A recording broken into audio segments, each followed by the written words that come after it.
Thank you for that introduction, and thank you to the WIA for having me here to share our views of the international thermal coal markets. As White mentioned, my name is Andy Roberts. I analyze international thermal coal markets for Wood Mackenzie. Wood Mackenzie is a research and consulting company that has a global reach. We have offices all around the world with analytical teams on all continents. And we study all the energy minerals, all the energy fuels, and also metals markets around the world. My little piece is international thermal coals, but actually, as I hope you'll see here in a minute, agree with me, it's a very big piece of what's going on in the world. So I'd like to start first by just setting the stage and talking about what has happened that has gotten us to the point where we think there's such a great opportunity for increasing coal trade between the west coast of the U.S. and Asia. And then follow that with what's going to go on in the future that's going to actually deepen that need. And then it wouldn't be right not to talk a little bit about what the risks and the uncertainties are around that view we have that's so positive, so we'll spend a little time talking about that. And then lastly, a summary to pull it all together. Because sometimes when you get a presentation filled with a bunch of facts and figures, the overall message sometimes gets lost in looking at all those facts and figures, so I'll try and pull it together on one or two summary slides to leave you with, to think about as what we see the message be. So looking at, this is a global map showing what we think thermal coal trade has looked like, or looks like today, and how it's adapted to new Asian realities. In the old days, we used to think about these markets as being Atlantic and Pacific. So the trade in the Atlantic Basin was between Atlantic producers and Atlantic consumers, and the trade in the Pacific Basin was the same, between Pacific consumers and Pacific suppliers. But a little bit has changed, and if you look at South Africa, for example, you can see now that they are a swing supplier to both the Atlantic Basin and to the Pacific Basin. The size or the thickness of the arrow is an indication of the amount of coal in just general terms that's actually moved in that direction. So the U.S. sells a little bit of coal into Europe, very small amounts of coal right now into Asia. Colombia sells a lot of coal into Europe, and these are just the major trade flows, because if we put all of them on there, you'd see a lot of little tiny arrows. South Africa we talked about, and you can see that Australia sells a lot of coal right now into Northeast Asia, some coal into China, and Indonesia sells a lot of coal into India, and also into Southeast Asia, and a lot into China. So that's what's going on right now. There's a shift in these markets, but there are three things that have gotten us to that point right now. The three factors, I think, that have set the stage for this increased U.S. coal trade with Asia is, first, that we're talking about a huge market. If this was a tiny little market, who would care? We wouldn't be talking about building terminals on the West Coast, and we wouldn't be talking about the potential for dozens and dozens of millions of tons of coal to be shipped to Asia. But this is a gigantic market. You can see that coal production in the world last year was about 8.3 billion tons. So it's huge. 7.2 billion tons of that was thermal coal, so it was used for the production of electricity, and the rest was mostly met coal. Of that 8.3 billion tons of production, 4.9 billion tons was used to generate electricity, so that's about 60% of the market.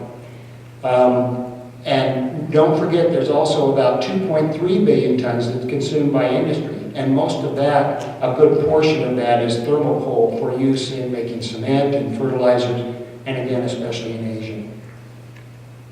So it's a big market, and that's important, I think. It's one of the reasons that we're all sitting here today talking about this. The second thing, though, that's equally important is that the demand in the local demand regions, the supply in those regions is just not keeping up with the demand. And the result has been that the export markets have expanded to the point now where they're reaching about 1 billion tons of coal a year. So 8 billion tons of production, but 1 billion of that of those tons are actually exported from one country to another. So we have not just a large industry, coal industry globally, but we have an industry where the export of coal is becoming more and more important as local supply fails to keep up with local demand. And the third factor that's really important, I think, that has gotten us where we are today is that there's an increasing interest and popularity in using low-rank coals for generation. Low-rank coals being subbituminous, and in Asia even lignite coals, and even lignite coals that are exported. So right now Indonesia supplies about 400 million tons into the export market. Now that's bituminous and subbituminous and lignite as well. But we should note that the U.S. is flush, obviously, with low-rank coal that has good quality and that is desired by Asia. So what is it about the future that is going to ensure that this continues and that the need for increased trade with Asia between the U.S. and Asia increases? We see four factors. The first is that the Asian economies are going to grow a whole lot faster than European and American economies, and everybody tells this story. All the growth is in Asia. The economies are smaller, but their growth rates are fantastically greater, and you won't find any disagreement from anybody about that. Secondly, while the developed, mostly Western economies are trying to transition slightly away from coal, Asian economies are going to have to remain coal-based. So economic growth means growth in energy consumption, and growth in energy consumption in Asia is going to be on all fuels. All fuels are going to have to participate. But the interesting thing is that when we look at the energy requirement and then the electricity requirement in Asia, if you triple the generation of electricity from natural gas, quintuple it from nuclear energy, and quadruple it from renewable sources, you still need to double the amount of coal that's being consumed for electricity purposes in Asia. There's no way out. In the end, the market is going to grow from its current size of about 8.3 billion tons by 2035 to about 13 billion tons. So, said it another way, the market for generation 20 years from now, for electricity generation, will be as big as the total market for coal is right now. The third thing that's going to deepen the need for increased coal from the U.S. to Asia is that local suppliers are going to grow productive capacity, but they're going to struggle to meet local demand. They're going to continue to struggle to meet that local demand. And that's going to lead to a continuation of increased imports, and for geographic reasons, that means it's going to be seaborne imports. And finally, the markets are going to converge as the demand grows and the supply from ever more distant regions like the U.S. is required to meet that demand. So that's what's going to deepen the need for U.S. coal in Asia. Looking at some of the details behind those four reasons we just talked about, here's a simple chart that just shows you our forecast of GDP growth year on year for some of the key economies around the world. Excuse me. At the top in the cool colors are China and India with growth rates that are in the 7%, 5 to 7% range now, tailing off to 5 or 6% by 2035. The warmer colors are those for Germany, the United Kingdom, and the United States, but you can substitute almost any developed country in there and get about the same rate, where growth averages somewhere between 1 and 2.5% over that period of time. In general, these are larger economies, but the growth rates are so large in China and India that Asia's share of total global GDP in 20 years is going to be 50-50 with that of the developed world. So these rates are really phenomenal, and there's no real disagreement out there. Minor differences among all the forecasters and what those rates are, but this is pretty much the picture by everybody's present thoughts. Another interesting thing is that we know that there's a link between GDP growth and the amount of electricity that is attached to that growth. Whether it's chicken and egg, the electricity grows GDP, or whether the GDP needs the electricity, I'm not sure how that happens. But basically, when we measure the elasticity, and that is the change in generation with respect to a change in a unit of GDP, and we measure that on the units that we use at about a level of about 1.0 or 1.1 right now, that ratio. We think that will fall to about 0.6. It's a really dramatic improvement in the efficiency of using electricity with respect to how much GDP is created over that period of time. That's really efficient. It seems as though it would probably be unprecedented over time if they were able to achieve that. But keep that in mind, that underpinning our view of the future of electricity demand in Asia is this rapid growth in elasticity and energy efficiency. And even so, you end up with electricity demand of 20,000 terawatt hours about 15 years from now or so, from a level that you can see we're at today of about 6,000 or 7,000. So it's huge. I've just broken it into the categories that people think of in general when they talk about these big numbers: industry, residential, commercial, and then the amount that's lost in the process. So the question is, how do we meet that electricity demand? So there's that same 20,000 terawatt hours that's based on that fantastic improvement in efficiency that we talked about a little bit ago. You can hardly see it on the bottom, but there is a little bit of electricity generation that's going to happen as a result of oil and solid fuels like petcoke and miscellaneous other sources. Doesn't measure on a graph of this scale.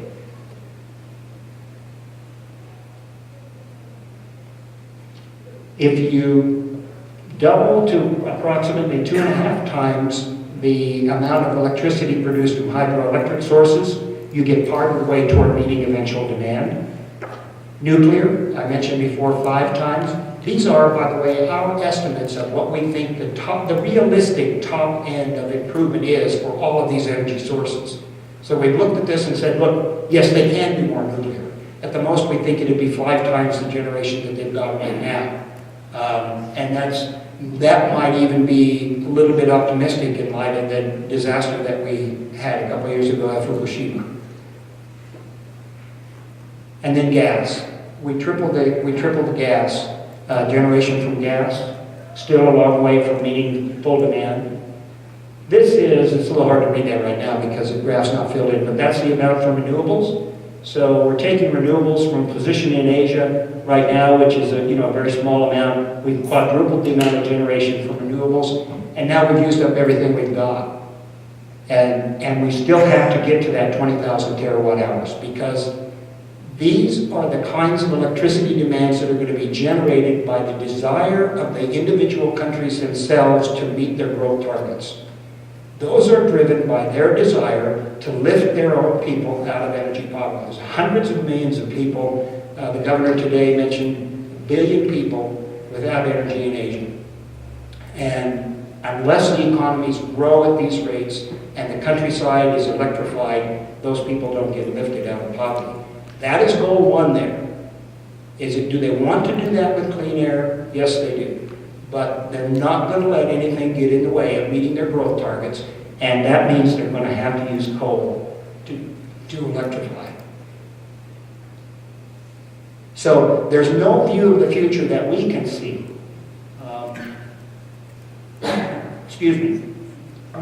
Where coal isn't the most important fuel source in Asia. Then the question becomes, how is it that we can possibly meet that demand? So first, let's look at that total demand picture. We talked about the future being about 12 million tons of coal from where we are today, about 7 or almost 8 million tons of coal right now. The non-Asian, let's get rid of the maybe we can. Okay. The non-Asian supply at the bottom of the graph, that's about 2 billion tons. So that's the coal that is produced and sold outside of Asia. That's flat. That's not going anywhere.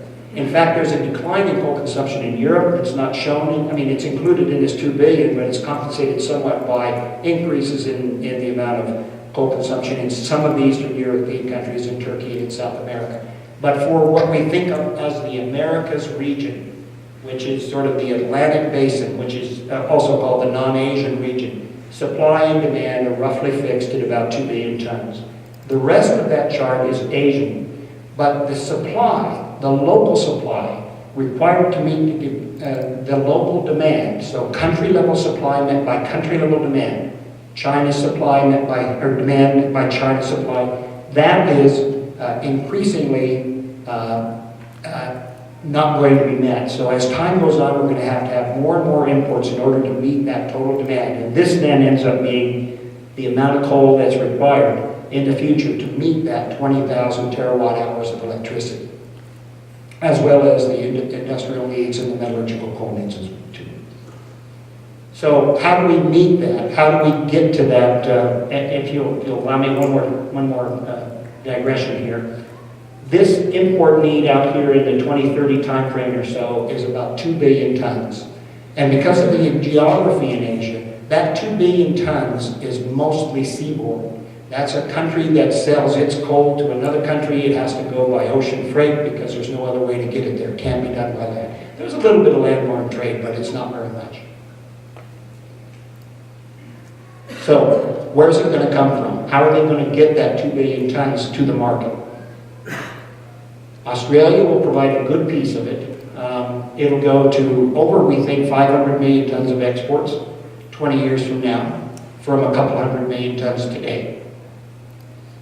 Indonesia is a huge provider. The biggest exporter in the world today is Indonesia, primarily subbituminous and lignite coals.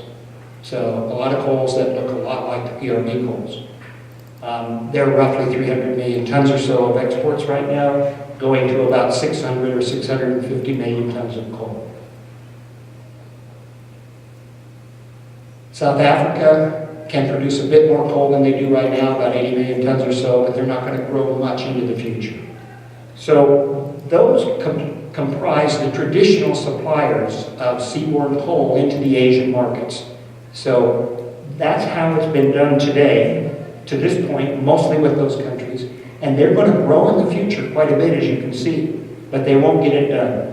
Colombia is going to be required in increasing amounts in the Asian markets, as will Russia and ultimately the US as well. Those become frontier regions, basically non-traditional suppliers to meet that demand. So you note the difference here from where we are today, roughly here. So it's almost all South Africa, Indonesia, and Australia. But as time goes on, the portion that is the non-traditional amount is much greater for seaborne supply. So I think the thing to note there is that, what happens is that the Australians and the Indonesians, they both have to move further and further inland to develop resources to meet Asian demand. The Indonesians as well also have a rapidly growing, by the time we get out into the 2020s and 2030s, they have a rapidly growing domestic market obligation where they have to meet their own internal demand. And that slows down their exports. Indonesia will cap out at about 600 million tons or so. They won't really be able to export beyond that, and in Australia as well. The coal at that time will be coming from sources interior in Sumatra and in central Kalimantan with much greater costs and much greater transportation costs to market.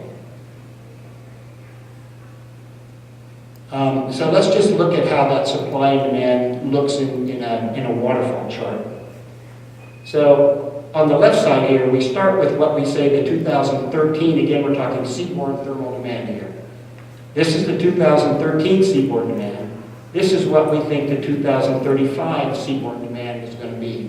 And if you note, most of that demand actually comes from China and India. So there are Incremental pieces provided from some unusual places like Vietnam, for example, which is growing pretty dramatically. A collection of other countries, Malaysia, Thailand, others. There's a decline in coal consumption in UK and actually some other places as well, but all that is captured in this other category right here. So you can see that China and India make up the majority of that growth in global seaborne thermal demand. But what about the supply side? So this is the 2013 supply, and here again is the 2035 supply and demand. To get from where we are today, apologies, I'm pretty bad with this, aren't I? To get from here, I'm just going to give up.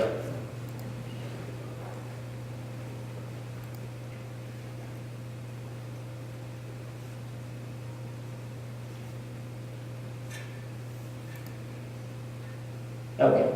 To get from where we are today on the right, a 2013 supply of roughly a billion tons, to the over 2 billion tons of seaborne exports that are required in 2035, you can see that there are incremental increases at Russia and in Canada, South Africa, and new frontier regions like Mozambique, which are actually going to start selling some thermal coal. But the majority of the supply is going to have to come from Australia and from Indonesia, and as the years go on, more and more and more from the U.S. There's no other way to get that coal to Asia without the U.S. coal. This is the cheapest way. This is the least expensive way to meet that demand in Asia. Okay, let's talk just a little bit about risk before we sum up. So, if you look at today's markets right now, in international seaborne markets, you'd be a little bit discouraged because prices are very low. In many cases, the prices are lower than the actual cost of production.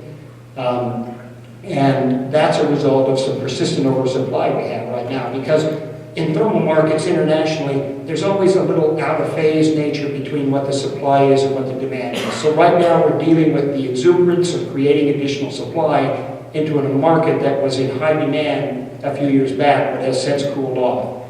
So we're now in the process of absorbing all of that excess supply, and that's keeping prices low. But over time, what's going to happen is that there's going to be increased, as these markets balance, there's going to be increased price volatility. And that's a problem when it comes to infrastructure build, because we want to have appropriate price signals of appropriate duration and appropriate high price to encourage capital to spend money on a new port.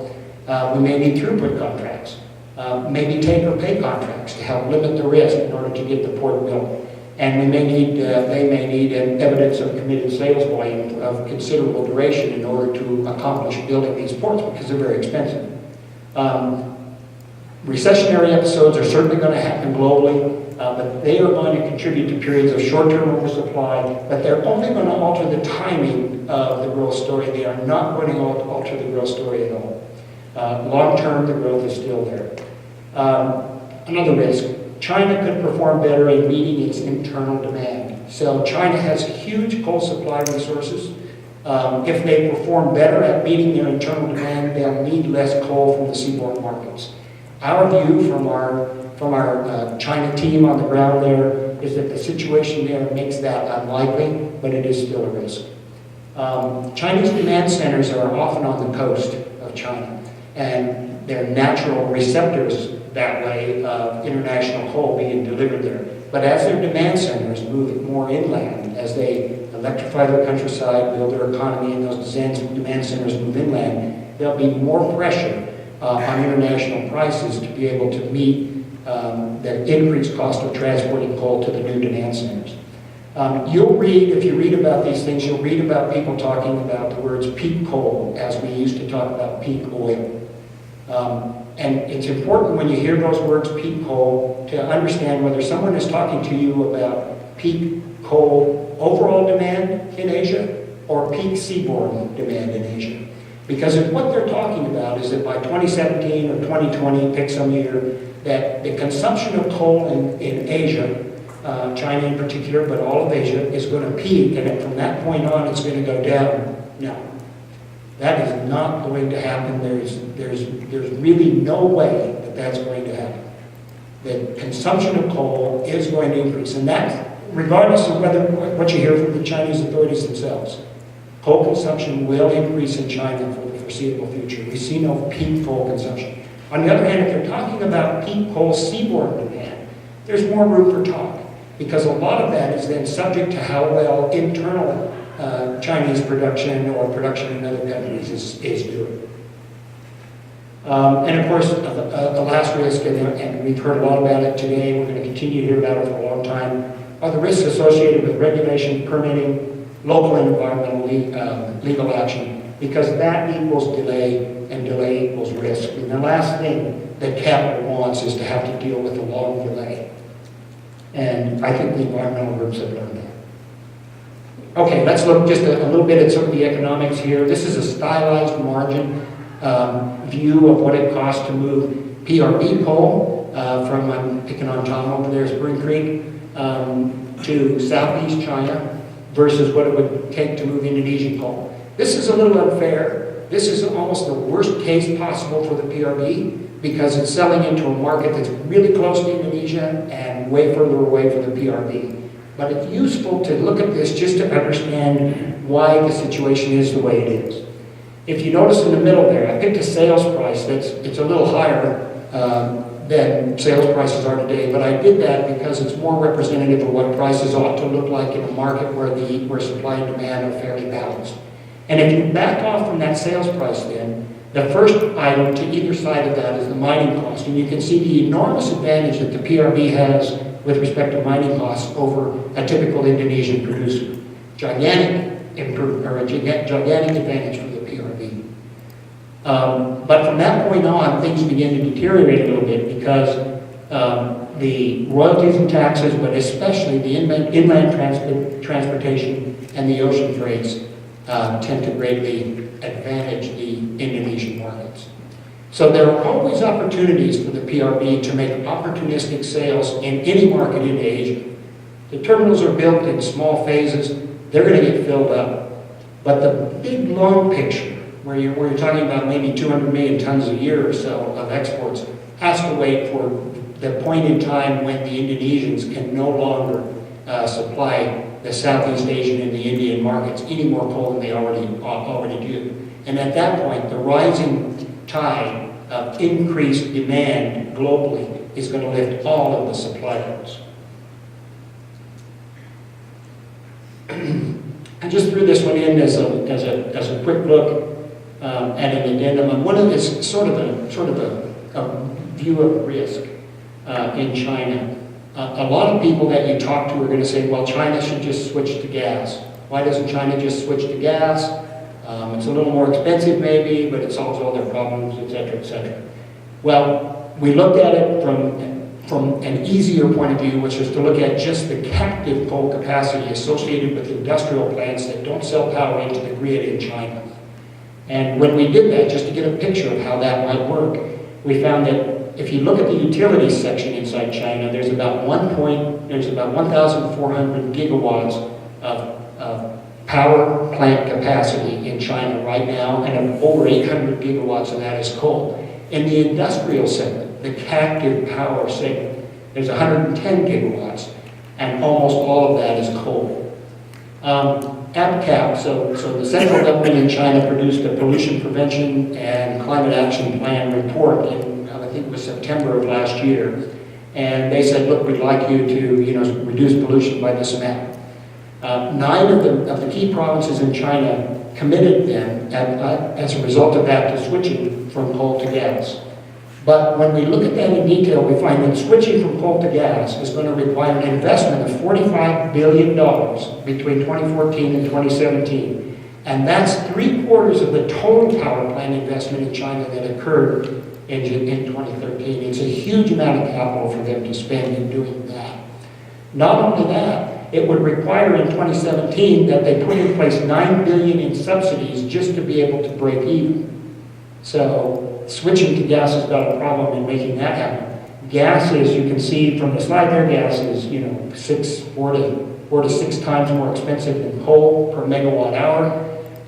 Why would a captive coal provider switch to gas when they could buy on-grid power for just the cost of the gas alone without having to then construct and build the plant itself. Instead, it looks more obvious to us that they would add pollution control to their plants at a cost that we think is about $3 to $4 a megawatt hour, especially since the tariff for recovery of that emissions control premium is about $4 or $4.50 a megawatt hour. So this tariff structure inside China leaves enormous headroom to add pollution control equipment to the captive power plants in the industrial sector that don't already have that.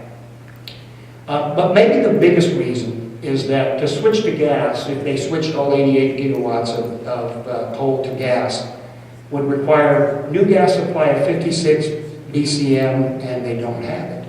They've only discovered about 16 BCM right now, and they've dedicated half of that to the non-captive market, so there's no way for them to switch. So that's just a little aside to talk, to help when people talk about the switching to gas. This helps understand in China why that's not so possible.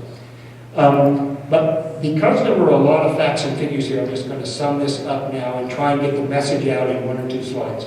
This is what we think the 20-year future looks like for moving coal, for seaborne movement of coal in the globe. So things will have changed. Colombia will be selling a lot more coal into Asia and a lot less coal into Europe. Russia will be filling the gap a little bit in Europe, Ukraine aside. The U.S. will be selling less coal into Europe. Mozambique will be selling coal into Asia. Both Australia and Indonesia will be selling great amounts more of coal into India and Southeast Asia and China.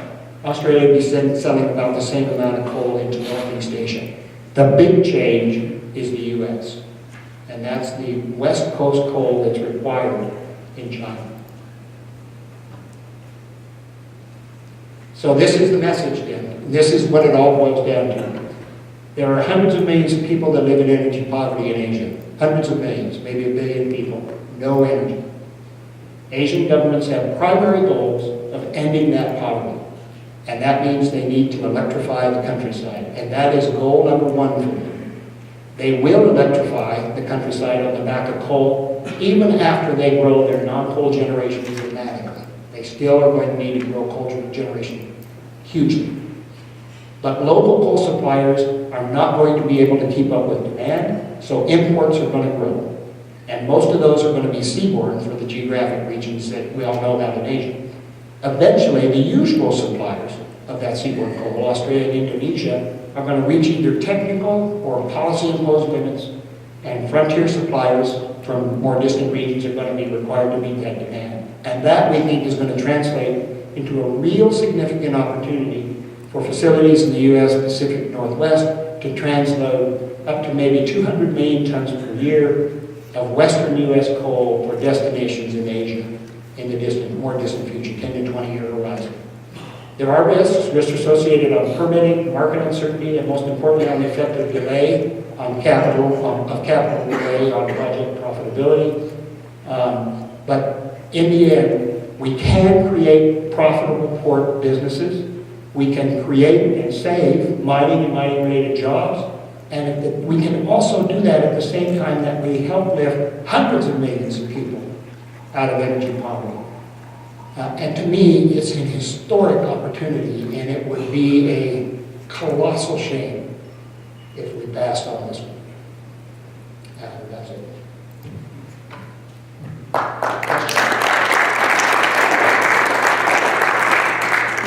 Questions from the board?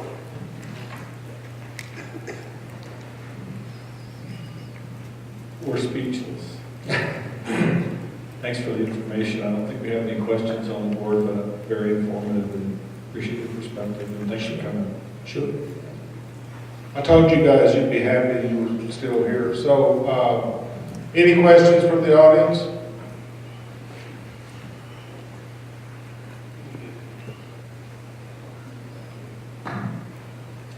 Thank you, that was really amazing. How does the U.S. in its current state of non-movement and things keep up with ships and the infrastructure that it takes to transport that coal? Can we actually make that happen? Well, right now, there's a glut of ocean vessels that's probably not even going to get absorbed until about 2016 or so.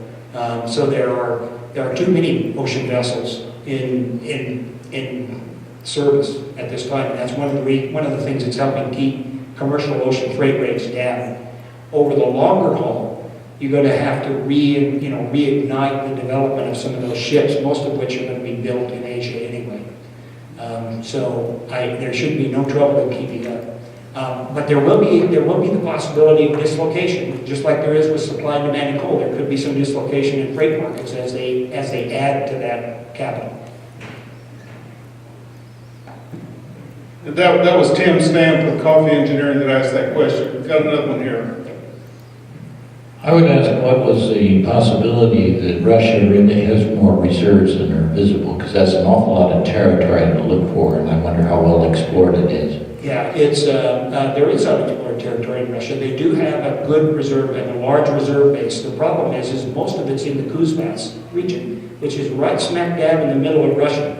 So getting it from where it is to where it needs to go, either to the east coasts of Russia, to Siberia, or even into Europe, is pretty problematic. They've got all kinds of infrastructure problems related to rail. So we do build the Russian export infrastructure. When we model these things, we allow our models to build based on what we think the costs are to build that export infrastructure. But it's so expensive that there are limits to how far they can go. Andy, Tom Dennis, your on-ground team that you referred to that did the analysis of both seaboard demand and in-country demand, did that analysis also include the expected type of coal generation that would be used to consume this product? Yeah, I mean, most of the plants that are built down in China, for example, I mean, really, step back. When we talk about Asia, we're talking really about China because its demand dwarfs the demand elsewhere, except in India, which is also quite a bit smaller, but noticeable. The new plants that are being built in China, and really throughout all of Asia, are all state-of-the-art plants. Most of them supercritical, ultra supercritical plants. Most of them complete with SOx and NOx removal and electrostatic precipitators, baghouses, so they can get rid of particulate matter. The real issue there, and so I think that's a way of saying we've done everything we can when we look at that to bend the demand curve for coal as far down as we possibly can. The demand curve for energy is inelastic and vertical. They want the energy, it doesn't matter, give me the energy. The demand curve for coal can be bent with technology. They're already doing that. But the problem in a place like China is that they'll get a target from the central government that says, please reduce your emissions by such and such an amount. And they'll want to do that. But they also have a target to meet a generation level. And when they run their scrubbers, the parasitic load hurts them in meeting their generation target. So that takes away a little bit there. But almost a bigger problem in a place like China, and this is repeated elsewhere in Southeast Asia, is the tariff structure. So generators in China are told how much they have to pay for the coal most of the time. And they're also told what they can charge for the electricity. And the two don't often jive. So many times they're being paid less if they ran their scrubbers than it would cost them to actually generate the electricity. So there are cross purposes there. And that's a really good lesson, I think, about China in particular. You can read things, you can read what they say from the central government, what the provinces say, what other people say, and somewhere in all that are the facts, but not always, because it's so often that you'll get something like with the APCAP report I talked about before. Okay, we're going to reduce our emissions, okay, the problem is solved, but not really, it hasn't been solved. We've all said we'd solve it, but nothing has really happened. So, yeah, I think the on-the-ground teams take into account the kinds of technology that are going to be built in the future. Got another question here? Rob Godby, University of Wyoming. So if I read your charts right, there are two things that kind of stuck out to me with respect to U.S. coal exports. The first is, by your projections, this really doesn't take off for another 15 years, right?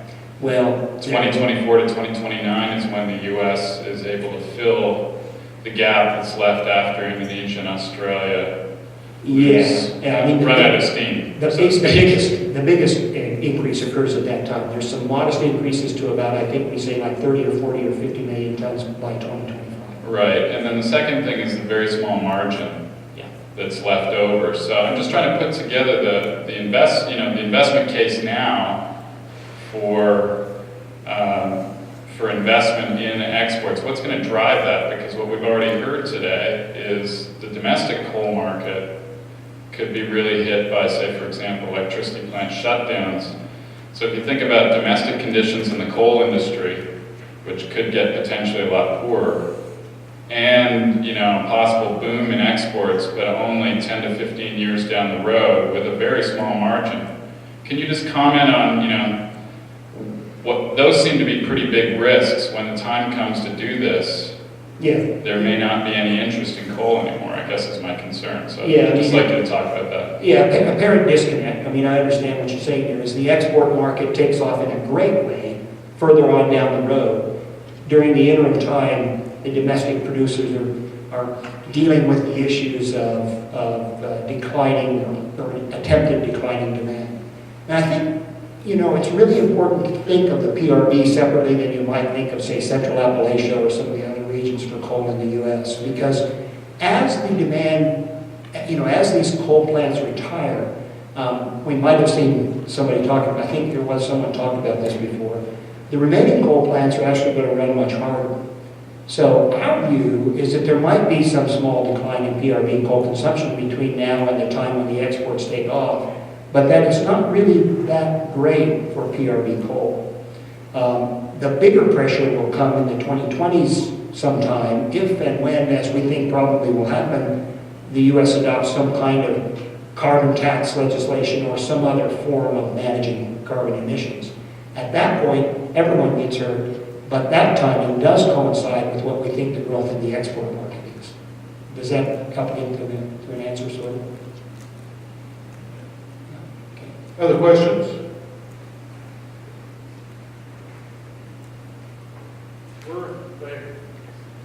Okay, I'm working my way to you. I'm Andy Baxter.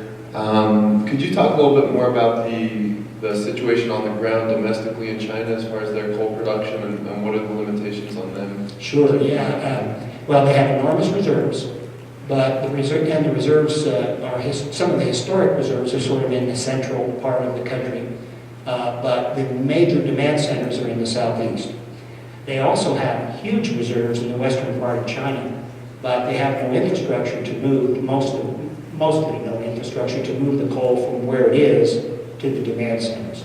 So they have a huge potential to improve their coal production, and we have them improving their coal production dramatically, but we think they're always going to fall short.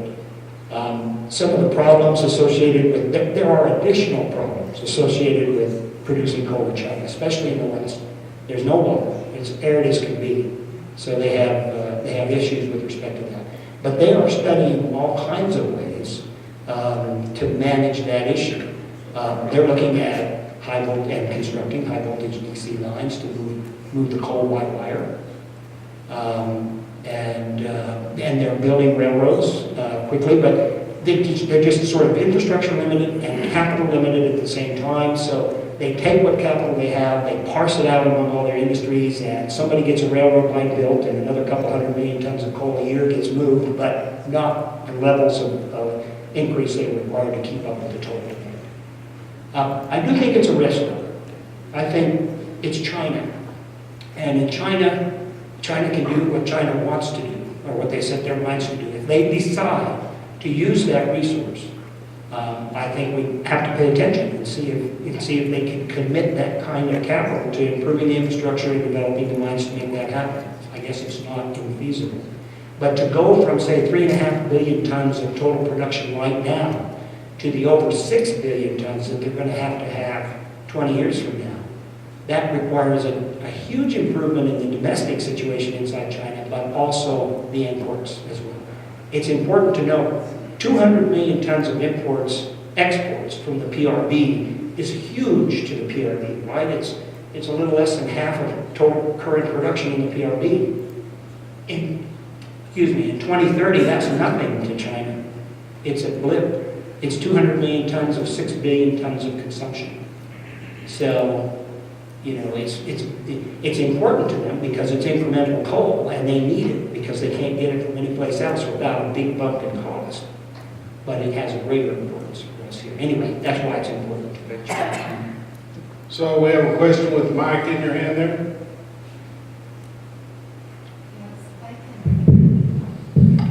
I can see where this is important economically to this country. However, all day we've been hearing about mitigating the carbon. And if you believe in the global warming theory, that's supposed to be one of the major causes of it. So, how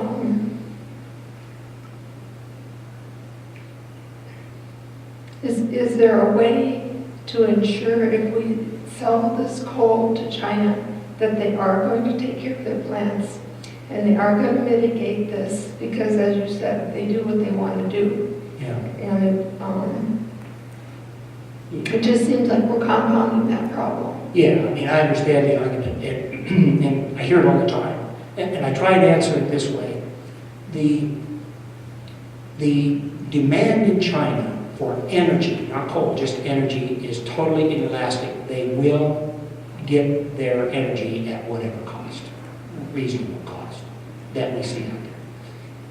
The demand for coal can be mitigated somewhat through the use of advances in technology.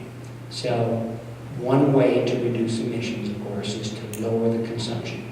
And that's one thing that will happen. But it's just as we in this country and the Europeans did in their development phase, just as we developed our energy independence and electrified our countryside, they'll do the same thing. As soon as the worst thing, I think, and this is also something that's really important, the worst thing for the environment, very worst thing, is energy poverty. There is nothing that hurts the environment more than having people in poverty. It's terrible for the environment. So my thought is, look, they're going to electrify and it's going to be on coal. That's the reality. We need to inject into this discussion in this country the reality that they are going to develop on the back of coal, period. And we need to recognize that we can help them do that, maybe help them do it quickly, because the next thing they'll do when they have all the energy they need is to save all the energy they can and clean up the environment as best as they can, just as we do. So I think we want to give them the same opportunity that we allowed ourselves, and that's to develop, become energy rich, and clean up the environment. That's how I answer it. Do we have another question here? Wyoming Basin Electric, given that the United States has the greatest mineable coal reserves in the world, your charts go through about 2030. Places like Indonesia, they're going to start running out of coal sometime shortly after that. So what do you expect to happen beyond what your chart showed? Wow. Well, one of the advantages of being, a forecaster is that, it takes 20 years for somebody to say, you were wrong. and of course, we will be wrong in some amount because these are deterministic forecasts that pick one number. In the continuing out years, there will be a continued period of time, I think, when PRB can still supply the incremental coal to the market. And there will be a time of increased growth from other frontier regions like Mozambique and even Botswana, who have enormous reserves. So that can continue for a while. But you're also approaching the time in that 2030 to 40 time frame when you're making huge progress in the other fuels at that time. So you will get to a point at some point when coal consumption begins to decline. I don't think that's before 2030, but it probably isn't long after. Other questions? Coming at you.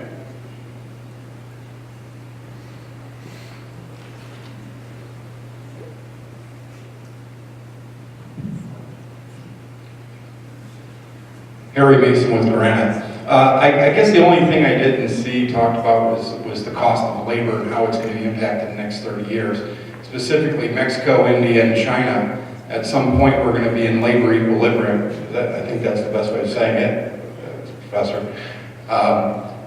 We're going to be in labor equilibrium. The cost per hour for U.S. labor is going to be equal to that of Chinese, Mexican, as well as Indian. 3 different years are predicted for all 3 different countries. How is that taken as a variable into your formula? Yeah, I mean, the economics team that we have does look at what they think the cost of labor is going to be. It's factored into what we think the cost of our supply is. Our coal supply teams visit every coal mine in the world, except those in China. They visit those in aggregates because they're just too many. But they talk to them, they visit with our econ team, they get an idea of what they think costs are going to go. And over the long term, we make our best guess. But the real issue, I think, is not so much what costs are. I mean, if labor is equalized, yeah, I mean, costs do what they do. But at that point, you've reached a demand point where all the coal is demanded, right? So the PRB might be the last coal, the last ton into the market, but it has to go into the market. If it doesn't go into the market, the demand doesn't get met except by another big step up boat. So it's that rising tide lifts all boats. I guess the interim period of time, we do our best to sort out what we think actual supply costs are going to be between now and then, based on our views of the mines and our talking to our economics team. And just as a note, the models that we run are equilibrium models and they're linear programs. So what we're looking for is the cost of a marginal ton of supply to the marketplace. So it is factoring in as best we can that incremental difference in cost of supply. Jim, Tom Dennis again. Testing your analysis for a moment. You have shown us the flow of coal from a variety of places on the planet that included Africa, South Africa. You just noted that not Zimbabwe, but Mozambique. Another place in Africa has mountains of coal and uncertain. There are approximately 600 million people in Africa who don't have access to electricity. And the Secretary of Commerce is sending over a team of 18 energy executives from the United States in like 2 weeks to look at that situation and hopefully to provide assistance. Did your analysis at any time assume that Africa would begin to go through the same steps that China and other places in Asia are going through to begin to electrify? And if so, would that change the analysis? Would the South African and other African sources shift to local supply versus going to Asia? Yeah, good question. We do look at each country in the world, everyone, but the level at which we model them is more reflective of what we think their impact is in the global demand situation, because ultimately what we really want to help our clients understand is how coal moves in the export market. So we haven't addressed Africa in a huge amount of detail yet, but we do address Northern Africa fairly carefully. And we address Southern Africa fairly carefully. It's the interior that's got kind of a broader look. And right now, we don't, the 20-year time horizon doesn't show us as it demanding much coal. I mean, it may be, I'd have to examine it in more detail. It may be that they're growing on gas rather than coal. Mozambique will grow on coal. They are blessed with high-quality metallurgical coal reserves, and their thermal coal is almost a byproduct of that met coal production, but they will produce, in the 20-year time horizon, maybe 50, 60 million tons of thermal coal. Botswana has the potential to produce huge amounts of coal. And that is an equation, I mean, you're right, that's a game changer of the equation in Africa, because those nations, they could impact nearby demand centers in other countries as well. We haven't given it a great deal of analysis to this point because it's so far out. Larry Keith at Tetra Tech. Maybe a bit more explanation of the analysis or understanding with the economic and physical resources in China, to develop that infrastructure, and comparing that cost to shipping coal in the U.S. and across the oceans, it just doesn't seem to make sense that they couldn't develop or aren't developing that infrastructure. Well, if you think about it, if you can deliver coal into a southeast China demand point for maybe $70 a ton,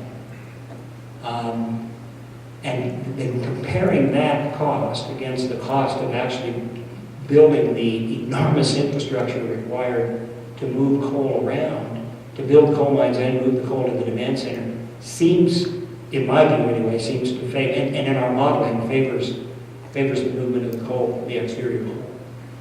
But I think the real question is, what does China want to do? Will they reach a point? I mean, are they interested in husbanding their resource for a later date? That's question number one. Maybe that's what's going on now. Are they interested in, if you took China's demand, would they be interested in actually importing as much as, by the way, they'll import half of the seaborne coal exported in the year 2030, we think, 2035. So that's importing about 1 billion tons of coal. Do they want to see foreign exchange in the amount of 1 billion tons times whatever the unit cost of the coal is, say $80 or $100 a ton? Do they want to say goodbye to that foreign exchange, or do they want to invest internally, regardless of what the economics say? I think that's the bigger question, is just policy. And I think that's the real problem, actually one of the biggest problems in trying to understand Asia and China in particular, especially China, is that you can model it to your best ability economically, but not all decisions are made in a managed economy on an economic basis. That's the difficulty. One more question. Okay. Oh, we got one. You got mine. Okay. My name is Mohammed Samet. I'm a student at the University of Wyoming. There are reports about China investing in Central African infrastructure, ports and railroads and such. Consider these two factors. One, most of these areas have not been explored, and there's pretty much no development in coal whatsoever there. And two, permitting in Africa is not as a thorough process as it is here in the United States. That makes mining and exporting a little bit easier. How do you see this affecting the U.S. exports in the future? Yeah, I think it would be an effect in the longer term, not in the short to medium term, but in the longer term, especially with the latter part of what you're talking about. If they're able to develop the infrastructure required, the Botswanans, for example, could export a lot of coal. In fact, I would say probably they're the next coal in the market after PRB coal. If they're able to reduce, if their costs are actually lower, if we got it wrong by maybe even just a little bit, they may be earlier providers of coal. China, I still think we have it right. I think that their resources are so remote and difficult to get at, and the infrastructure problems are so huge that, yes, I mean, I think they'll be developed and you'll see some of that move, but you're still going to have that import need. Remember, we're not saying they won't grow their supply. We're saying they'll grow their supply dramatically from, roughly, the history of China is this. Roughly 5-6 years ago, they were net exporters of coal into the market. Now they import 230 million tons a year in a market that only imports 750 million tons of thermal coal. So they're a third of the import market already. In the meantime, their coal production has gone to 3.5 billion tons. So they're producing 3.3 billion tons, and they're still going to produce 5-point-something billion tons 20 years from now. They're just going to need 6 billion tons. Well, Eddie, great job, and let's give him a hand.